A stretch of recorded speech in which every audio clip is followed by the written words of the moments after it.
इस वीडियो में हम मुख्य अंतर्राष्ट्रीय सीमा रेखाओं को देखने वाले हैं। सबसे पहला है Durand line. Durand line Afghanistan और पाकिस्तान की सीमा पर 2640 किलोमीटर लंबी सीमा रेखा है। इसे हम डूरंड रेखा कहते हैं।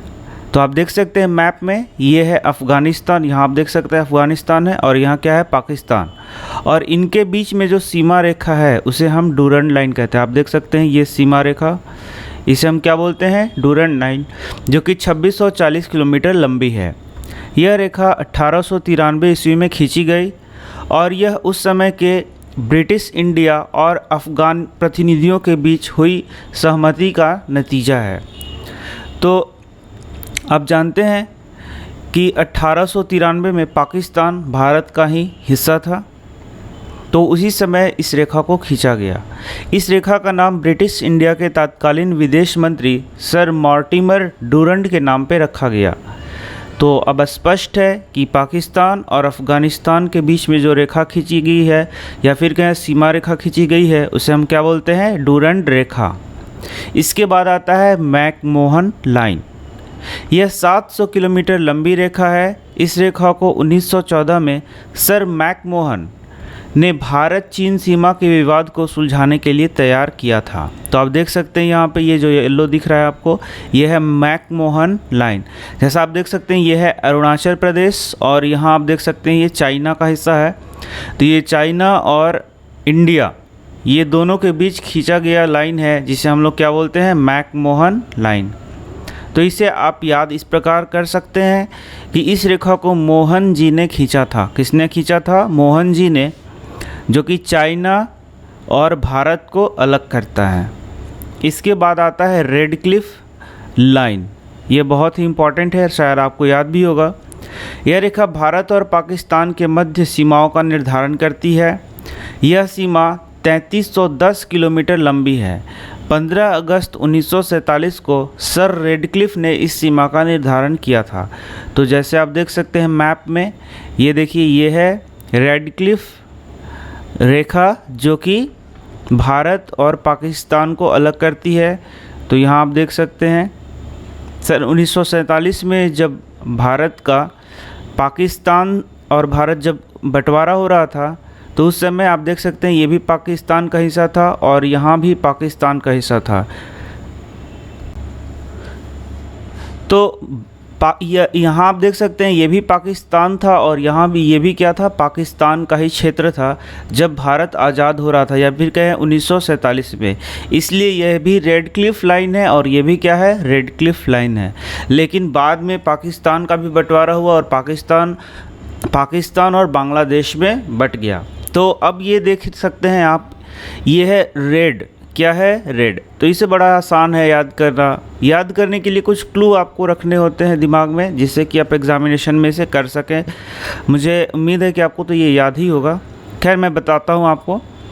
तो आए दिन भारत और पाकिस्तान के सीमा पर क्या होता है, पाकिस्तान भारत में घुसपैठ करने का कोशिश करता है और जिससे हमारे देश के जो जवान हैं वो उन्हें मार गिराते हैं, और इससे ये जो युद्ध होते रहता है हमेशा, या फिर कहीं ये जो लड़ाई होते रहता है, उससे क्या होता है, यहाँ खून की नदियाँ बहती है। इस प्रकार से हम लोग याद करेंगे कि ये खून की नदियाँ जो कि क्या होंगी, रेड होंगी। क्या होंगी, रेड।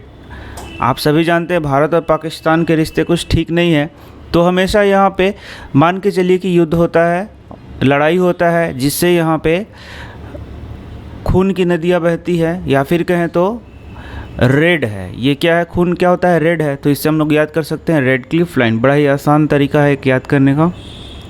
इसके बाद है हिंडनबर्ग रेखा। हिंडनबर्ग रेखा जर्मनी और पोलैंड के मध्य स्थित है। यह किसके बीच स्थित है, जर्मनी और पोलैंड के बीच स्थित है। प्रथम विश्व युद्ध, माफ़ करिएगा, तो यह जर्मनी और पोलैंड के बीच में स्थित है। प्रथम विश्व युद्ध के समय जर्मनी की सेना इसी रेखा से लौटी थी। तो यह है हिंडनबर्ग रेखा। आप देख सकते हैं यहाँ पे हिंडनबर्ग रेखा मैंने मैप के थ्रू दिखाया है, ये मैप है। इसके बाद आता है मैनरहीन रेखा। यह सोवियत रूस और फिनलैंड के बीच में स्थित रेखा है। मैनरहीन रेखा किसके बीच में स्थित है, सोवियत रूस और फिनलैंड के बीच में स्थित है। इसके बाद है मैगिनॉट रेखा या फिर मैगिनॉट लाइन। यह फ्रांस के द्वारा खींची गई है। मैगिनॉट लाइन किसके द्वारा खींची गई है? फ्रांस के द्वारा, ठीक है। और ये जर्मनी और फ्रांस के बीच में है। ये जर्मनी और फ्रांस के बीच में खींची गई है। कौन सी रेखा खींची गई है? मैगिनॉट रेखा खींची गई है, जर्मनी और फ्रांस के बीच में खींची गई है। यह रेखा कंक्रीट, लोहा इत्यादि से मिलकर बनी है। इसका निर्माण 1929 से लेकर 1938 के बीच किया गया था। तो यह मैगिनॉट रेखा जो कि जर्मनी और फ्रांस के बीच में खींची गई है। जबकि सीजफ्राइड रेखा भी एक रेखा है जो कि जर्मनी और फ्रांस के बीच में ही है। सीजफ्राइड किसके बीच में है? जर्मनी और फ्रांस के बीच में, और जिसे जर्मनी ने बनाया है। जैसे कि आपने देखा, मैगिनॉट को किसने खींचा है? फ्रांस ने। और सीजफ्राइड को किसने खींचा है? जर्मनी ने। किसने खींचा है? जर्मनी ने। तो जर्मनी के द्वारा खींची गई है सीजफ्राइड लाइन और फ्रांस के द्वारा खींची गई है मैगिनॉट लाइन, जो कि जर्मनी और फ्रांस को क्या करती है? अलग करती है। इसके बाद कुछ समानांतर रेखा हैं जो कि बहुत ही इम्पॉर्टेंट है, एग्जामिनेशन में पूछे जाती हैं। जो कि सबसे पहला है 38वीं समानांतर रेखा, बहुत ही इम्पॉर्टेंट है। यह है उत्तर कोरिया और दक्षिण कोरिया। तो जैसा कि आप अभी तानाशाह के बारे में सुन रहे होंगे, उत्तर कोरिया के तानाशाह के बारे में आपने बड़ा ही सुना होगा अभी न्यूज़ में। तो 38वीं समानांतर रेखा उत्तर कोरिया को दक्षिण कोरिया से अलग करती है। ये मान लीजिए नॉर्थ है और ये साउथ है, तो ये नॉर्थ कोरिया हो गया और ये क्या हो गया? South Korea. तो आप स्पेशली किसी चीज़ को याद करेंगे तो बिल्कुल ही याद रहेगा। तो इसके बीच में 38वीं समानांतर रेखा है। तो आपको कुछ करना खास है नहीं। नॉर्थ कोरिया का तानाशाह साउथ कोरिया पे क्या गिराना चाहता है? बॉम्ब गिराना चाहता है या फिर उसे तबाह करना चाहता है। इसीलिए दोनों के बीच में 38 समानांतर रेखाएं खींच दी गई हैं। कितनी रेखाएं खींच दी गई हैं? 38। ये याद करने का एक तरीका हो सकता है, आप इसे याद कर सकते हैं। आपको गिन के 38 रेखाएं खींच देनी है। किसके बीच में? ये है नॉर्थ कोरिया और यह है साउथ कोरिया। कितनी समानांतर रेखा खींच देनी है? 38 समानांतर रेखा, पैरेलल लाइंस। तो 38 पैरेलल लाइन खींची गई है ताकि ये जो बॉम्ब फेंक रहा है वो यहाँ साउथ कोरिया तक ना आ सके। ये याद करने का तरीका इस प्रकार से आप याद कर सकते हैं। उत्तर कोरिया और दक्षिणी कोरिया को अलग करती है कौन सी लाइन? तो 38वीं पैरेलल लाइन। अब देख लेते हैं 2-3 और पैरेलल लाइन। जैसे कि यह है 17वीं समानांतर रेखा। यह उत्तरी वियतनाम तथा दक्षिणी वियतनाम के उत्तरी वियतनाम और दक्षिणी वियतनाम के बीच में खींची गई है। तो उत्तरी वियतनाम और दक्षिणी वियतनाम के बीच में कितनी पैरेलल रेखाएं खींची गई? 17। तो आप 17 पैरेलल रेखा खींच दें और आपको ये याद हो जाएगा। उत्तरी वियतनाम और दक्षिणी वियतनाम के बीच में कितनी रेखा खींची गई है? 17। वियतनाम के एकीकरण के पहले यह देश को 2 भागों में बांटती थी। अब यह रेखा नहीं है क्योंकि वियतनाम अब संयुक्त हो चुका है। तो जब उत्तरी वियतनाम और दक्षिणी वियतनाम था तो उसके बीच में कौन सी रेखा थी? 17वीं पैरेलल रेखा थी। इसके बाद है 24वीं समानांतर रेखा। यह रेखा भारत तथा पाकिस्तान के बीच कच्छ के पास स्थित है। कच्छ के पास इसको बनाई गई है, इस 24वीं पैरेलल रेखा को। पाकिस्तान के अनुसार यह रेखा भारत पाकिस्तान के बीच ठीक सीमा का निर्धारण करती है, लेकिन भारत इस रेखा को स्वीकार नहीं करता है। इसके बाद 49वीं समांतर रेखा है। यह उत्तरी अमेरिका तथा कनाडा को 2 भागों में बांटता है। तो 49वीं समानांतर रेखा क्या हो गया? उत्तरी अमेरिका तथा कनाडा, इनके बीच का जो लाइन है वही क्या है, या फिर क्या सीमा रेखा वही क्या है? 49वीं पैरेलल रेखा है।